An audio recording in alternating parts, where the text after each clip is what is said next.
Oke, halo guys. Selamat datang di lesson pertama untuk course ini.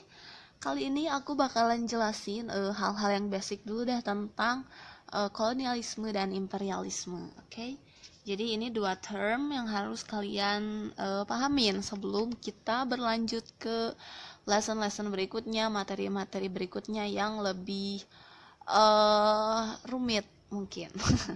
Oke, jadi kolonialisme dan imperialisme. Apa itu kolonialisme dan imperialisme?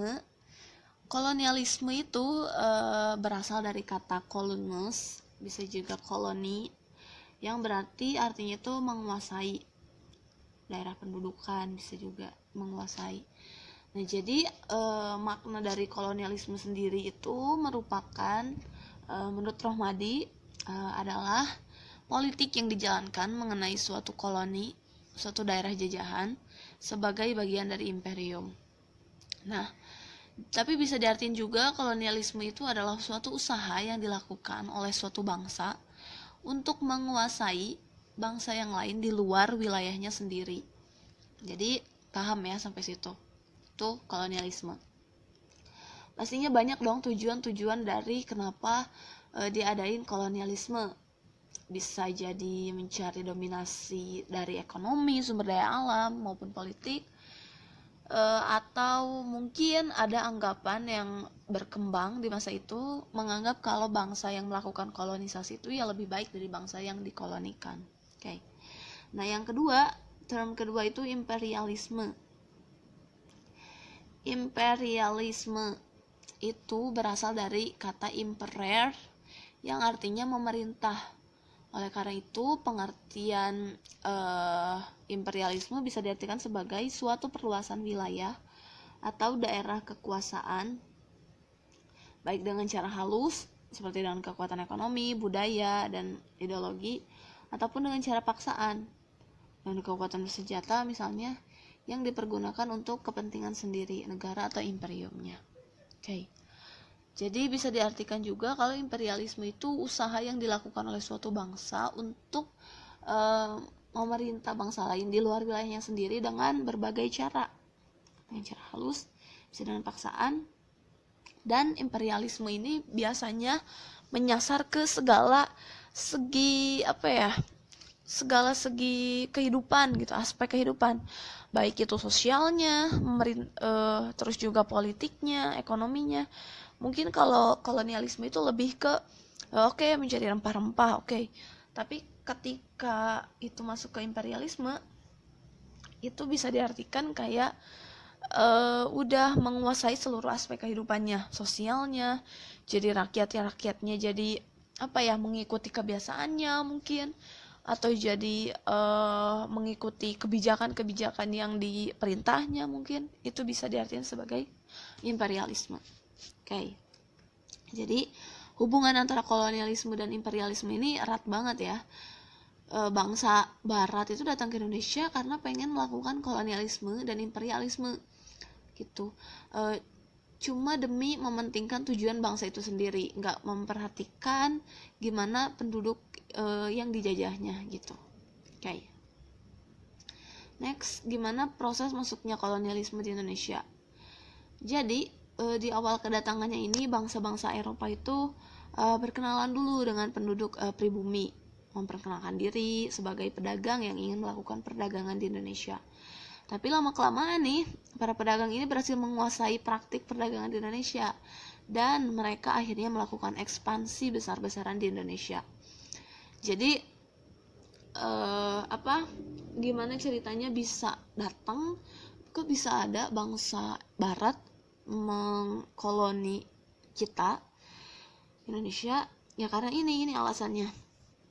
Jadi revolusi industri yang terjadi di Eropa itu mendorong bangsa-bangsa Eropa untuk melakukan penjajahan samudra dengan tujuan mendapatkan bangsa jajahan.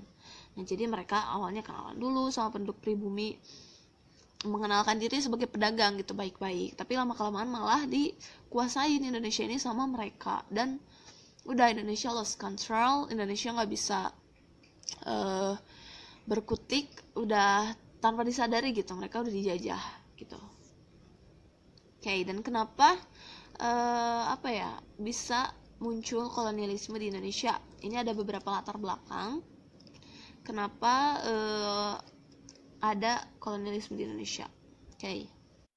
Nah, yang pertama itu adalah karena runtuhnya Kekaisaran Romawi.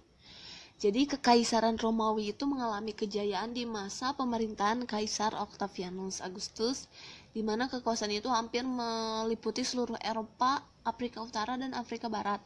Tapi setelah runtuhnya Kekaisaran Romawi ini di tahun 476 Masehi, berakibat pada kemunduran jalinan dagang antara Asia dan Eropa yang mengakibatkan kehidupan wilayah tersebut semakin merosot.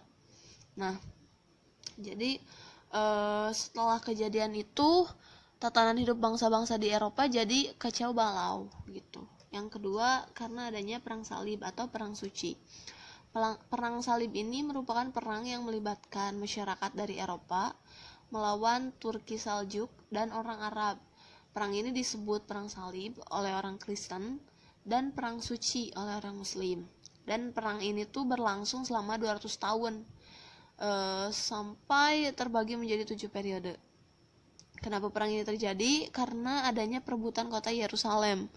Akhirnya kota ini berhasil direbut kembali dari tangan Kristen yang telah berkuasa selama 100 tahun dalam perang Kittin. Okay. Nah, jadi bangsa Barat setelah sudah direbut ini nggak tinggal diam. Raja Richard the Lionheart dari Inggris menghimbau raja-raja di Eropa untuk merebut kembali kota Yerusalem. Namun mereka gagal sebenarnya. Oke. Nah, dampak adanya perang salib ini, imbasnya jalur perdagangan di Eropa dan Timur Tengah itu jadi terputus. Apalagi dengan dikuasainya Konstantinopel. Maka pedagang Eropa mulai mencari jalan lain untuk mendapatkan rempah-rempah secara langsung. Yang kedua, karena bangsa Eropa itu udah mulai tahu kelemahan dan ketertinggalan mereka dari orang-orang Islam dan Timur. Jadi mereka mencoba mengejar ketertinggalan itu dengan mengembangkan terus iptek secara besar-besaran. Yang ketiga, adanya motif balas dendam di kalangan orang Kristen terhadap Muslim karena kekalahannya dalam peperangan di dunia timur dalam rangka menguasai jalur perdagangan. Jadi itu dampaknya dari adanya perang salib ini. Makanya mulai pengen menjajah gitu, mengkoloni, menguasai. Yang ketiga, faktor atau latar belakang munculnya kolonialisme di Indonesia itu karena jatuhnya Konstantinopel ke umat Islam. Jadi di tahun 1453 ketika Khalifah Utsmaniyah yang berpusat di Turki menguasai Konstantinopel, yang sebelumnya ini termasuk kekuasaan kerajaan Romawi, Bizantium. Nah, jatuhnya Konstantinopel itu dipimpin oleh Sultan Muhammad dan menimbulkan kesulitan bagi bangsa Eropa, khususnya dalam bidang perdagangan. Yang keempat, karena adanya penjelajahan samudra. Nah, bangsa Eropa ini kan terkenal dengan kemahirannya dalam pelayaran. Selain itu juga dalam mencari rempah-rempah sampai perburuan mutiara. Nah, jadi kenapa juga ada penjelajahan samudra ini? Yang sebenarnya berkaitan sama alasan-alasan sebelumnya. Yang pertama karena jatuhnya Konstantinopel, terus juga adanya keinginan mengetahui lebih jauh tentang keadaan geografi dan bangsa-bangsa yang tinggal di belahan bumi lain. Dan yang ketiga, ada keinginan untuk mendapatkan rempah-rempah. Yang selanjutnya juga pengen memperoleh keuntungan atau kekayaan sebanyak-banyaknya. Yang kelima, perkembangan ilmu pengetahuan. Kemajuan teknologi saat itu juga mendorong bangsa Barat untuk melakukan penjelajahan, yang pada akhirnya menemukan bumi Nusantara, Indonesia kita. Nah, penemuan seperti kompas, navigasi, dan mesiu juga jadi hal yang penting.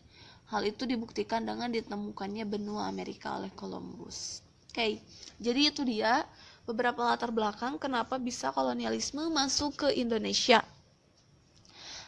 Jadi yang pertama itu ini, runtuhnya Kekaisaran Romawi, terus juga karena ada perang salib, jatuhnya Konstantinopel ke umat Islam, ada penjelajahan samudra juga, dan karena perkembangan ilmu pengetahuan. Oke. Segitu dulu aja untuk lesson tentang apa itu kolonialisme, apa itu imperialisme, kenapa bisa imperialisme dan kolonialisme ada di Indonesia. Next, aku bakalan jelasin lagi hal-hal yang lebih banyak tentang kolonialisme dan imperialisme di Indonesia. Jadi, make sure untuk tetap keep in touch, untuk tetap stay tune di channel aku. Jangan lupa share, like, juga subscribe video ini. Sampai jumpa di lesson berikutnya. Bye.